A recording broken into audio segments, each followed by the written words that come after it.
اور ان کے عیش و عشرت کے نظام پر چلا جاتا اور جا کر ان کی پگڑیوں پہ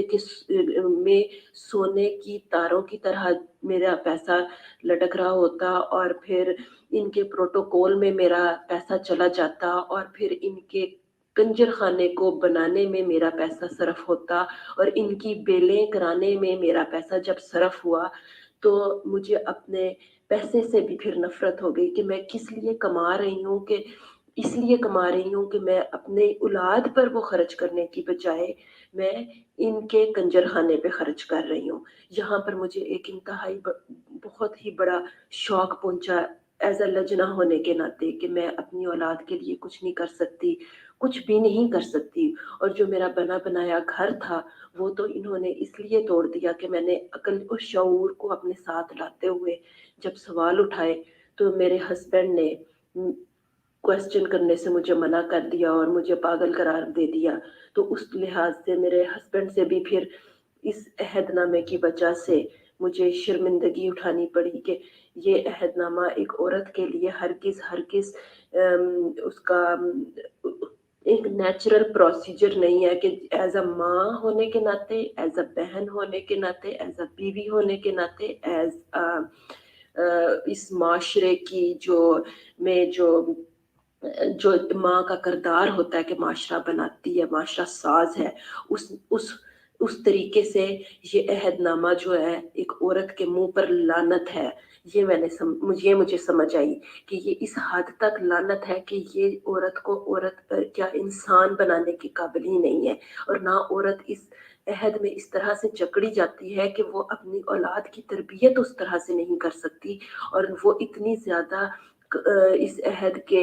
نتیجے میں ذلیل و خوار ہوتی ہے کہ وہ معاشرے میں سوائے منافقت کریٹ کرنے کے اور معاشرے کو کچھ نہیں دے سکتی، جو اللہ تعالیٰ نے ایک عورت کے اندر پیار، محبت اور گھر بنانے کے طریقے اور معاشرہ بنانے کے طریقے اور نیچرل طور پر جو چیزیں سکھائی ہوئی ہیں، وہ ساری چیزیں جو ہیں وہ یہ عہد نامہ عورت سے چھین لیتا ہے۔ جی سوری، مجھے کوئی بار بار کال کر کے 2-3 جگہ سے کال آ رہی ہے اور مجھے تنگ کیا جا رہا ہے۔ میں نے اس عہد نامہ پر بہت بار غور کیا، اتنی دفعہ غور کیا، اور جتنی دفعہ میری نظر اٹھتی تھی اور اتنی دفعہ میں اپنے آپ سے شرمندہ ہو جاتی تھی، اور میں روتی تھی کہ یہ میں کیا پڑھ رہی ہوں، میں کس طرف جا رہی ہوں، یہ نیچرل پروسیجر نہیں ہے، یہ اللہ تعالیٰ نے جو ایک عورت کے دماغ میں جو چیز ڈالی تھی، جو عورت کو جس لیے پیدا کیا ہے، اس کا تو حساب کتاب قرآن مجید میں بھی لکھا گیا ہے، اس کے احکامات تو بہت اچھے طریقے سے، احسن طریقے سے سیویلائزیشن میں بتائے گئے ہیں، اور عورت کو ایک مقام دیا گیا ہے۔ جبکہ اگر میں یہ احمدیت کے لحاظ سے جب پڑھتی ہوں تو یہاں پر تو صرف عورت کو یہ کہا گیا ہے کہ قطع رحمی سے کام کرو۔ قطع رحمی جو ہے وہ اتنا بڑا ہتھیار ہے ان لوگوں کے لیے کہ جس کو استعمال کرتے ہوئے یہ احمدیت کی گدی کو آگے لے کے جا رہی ہیں، جبکہ اللہ تعالیٰ نے اور ہر جگہ پر دنیا کا یہ کام کا نظام ہے جو صلہ رحمی پر قائم ہے، انسانوں کو انسانوں سے جوڑے ہوئے ہے، اور جبکہ خلافت احمدیہ کا جو نظام ہے وہ قطع رحمی پر کو جوڑے ہوئے ہے کہ جس سے بھی کوئی بات کرے وہ قطع کر دے۔ تو قطع رحمی اور صلہ رحمی یہ دو اپوزٹ چیزیں ہیں، تو جس سے دنیا زندگی چل نہیں سکتی۔ جیسے کہ یہ کہتے ہیں کہ ہم اپنے مذہب اور قوم کی خاطر، اب دیکھیں مذہب جو ہے یہ مذہب اسلام ہے، یہ کہتے ہیں کہ ہم اسلام ہیں، اور اسلام کے اندر اس قسم کی قربانیوں کا کہیں ذکر نہیں ہے۔ اور جہاں تک یہ قوم کی بات کرتے ہیں تو قوم بحیثیت قوم یہ ایک جماعت، ایک قوم ہے، ان کی جماعت ایک ان کی قوم ہے، میں جہاں تک سمجھی ہوں تو مذہب میں تو اس قسم کی کوئی قربانیوں کا ذکر نہیں ہے۔ اللہ تعالیٰ نے انسانوں کے لیے ایک دوسرے کے لیے وہ باعث رحمت بنایا ہے، اور وہ ایک دوسرے کے لیے نافع الناس بنایا ہے۔ جبکہ اگر جب ہم احمدیت میں آتے ہیں اور ان کے قواعد پڑھتے ہیں تو وہ نافع الناس نہیں ہوتے، وہ ایک دوسرے کی لیگ پولنگ کرنے کے لیے، ان کی ٹانگیں کھینچنے کے لیے، ان کے اوپر اعتراضات کرنے کے لیے اور ایک دوسرے کی ماؤں بہنوں کو ذلیل کرنے کے لیے یہ قانون بنے ہوئے ہیں جو احمدیت میں قانون ہے، اور ملک کے ساتھ غداری کے قانون بنے ہوئے ہیں، ملک کے قانون کے ساتھ غداری اور ملک میں اشتعال پیدا کرنے کے، اور اس کے جو ساتھ لوگوں کو ہمسایوں کے ساتھ امن اور پیار اور محبت سے رہنے کے سلوک کے جو ہمیں بتائے گئے ہیں، اس سے قطع نظر اس کا تو بالکل بھی ان کو نہیں، مطلب کہ ان کو کچھ بھی اس چیز کا علم نہیں ہے، صرف اور صرف وہ اصول اپناؤ جو خلافت نے ہمیں بتائے ہیں، جو خلیفہ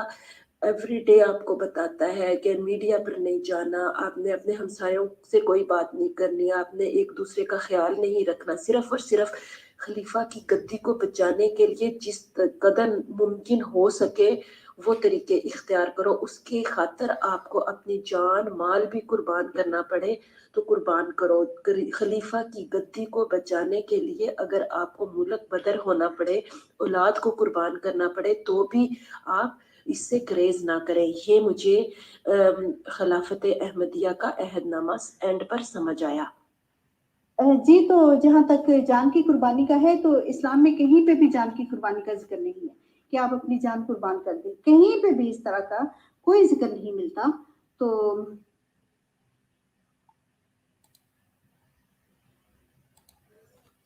میرا آپ سبھی سے ایک سوال ہے کہ جب کوئی شخص اس جماعت میں داخل ہوتا ہے اور وہ مرزا غلام احمد قادیانی صاحب کو مسیح موعود اور مہدی مان کر اس جماعت میں داخل ہوتا ہے اور شرائط بیعت کو پڑھ کے، تو اس جماعت کے قواعد و ضوابط جو ہیں وہ اس کو کیوں نہیں بتائے جاتے کہ اب تم ایک ایسے نظام میں جکڑے جاؤ گے جس میں تم یہ نہیں کر سکتے، یہ نہیں کر سکتے، یہ نہیں کر سکتے، یہ تمہیں کرنا پڑے گا، یہ تمہیں کرنا پڑے گا، تو یہ سب باتیں اس کے اوپر واضح کیوں نہیں کی جاتی؟ کیا قواعد و ضوابط لکھی ہوئی شکل میں کسی جگہ موجود ہیں؟ کیا کبھی کسی نے دیکھے ہیں؟ کیونکہ میں نے تو نہیں دیکھے کبھی بھی۔ صاحب جی، جو لوگ بھی آپ کو کال کر رہے ہیں نا، ان کے نمبروں کو لے کے ان کو بلاک کر دیجیے۔ جی، تو یہ کہتے ہیں کہ جان مال وقت اور اولاد کو قربان کریں گے، نہ تو کہیں جان کی قربانی کا حکم ہے اسلام میں، اور مال کی قربانی میں نے آپ کو بتائی ہے کہ مال کی قربانی یہ ہے کہ زکوٰۃ ہے اور فطرانے کا ہے تھوڑا سا، اور آپ اپنی مرضی سے جتنا مرضی کسی کی ہیلپ کریں، یہ کوئی نہیں آپ کو روکتا، لیکن ضروری نہیں ہے آپ کے اوپر کچھ فرض نہیں ہے اس طرح کی مالی رقم خرچ کرنے کا کسی ایسے لوگوں کے اوپر کہ جو آپ کے اوپر بیٹھے ہوں حکم چلانے کے لیے اور آپ کو صرف زبردستی آپ سے پیسے نکلواتے ہوں۔ ایسا کہیں پہ بھی ذکر نہیں ہے، کہیں ایسا حکم نہیں ہے۔ جی، مجھے بہت زیادہ کنفیوز کر دیا گیا ہے، میں بار بار کاٹ رہی تھی اور بار بار پھر کال آ رہی تھی، اور بہرحال میں ابھی بلاک کر دیا میں نے ان سب کو۔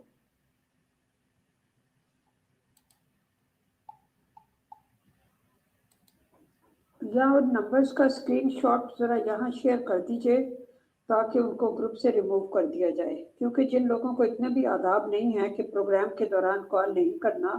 بار بار یہ بتایا جاتا ہے، اناؤنسمنٹ کے نیچے بھی لکھا جاتا ہے، تو ان کو ریموو کر دینا چاہیے۔ اب اگر اسلامک پوائنٹ آف ویو سے دیکھا جائے تو عورت کا کام ہے کہ اپنی اولاد کو سنبھالنا اور معاشرے میں انسانیت پیدا کرنا اور ایک دوسرے کے ساتھ صلہ رحمی اختیار کرنا، جبکہ یہ ساری چیزیں جو خلافت احمدیہ میں بالکل نظر نہیں آتی، وہ بالکل اپوزٹ ہے ان چیزوں سے۔ اولاد کی تو قربانی مانگ رہی ہے، کون سا اسلام ہے جو اولاد کی قربانی مانگتا ہے؟ اور خلافت احمدیہ اولاد کی قربانی مانگتی ہے۔ اسلام کہتا ہے کہ اپنی حق حلال کی کمائی کھاؤ۔ جب ایک کوئی بزرگ ایک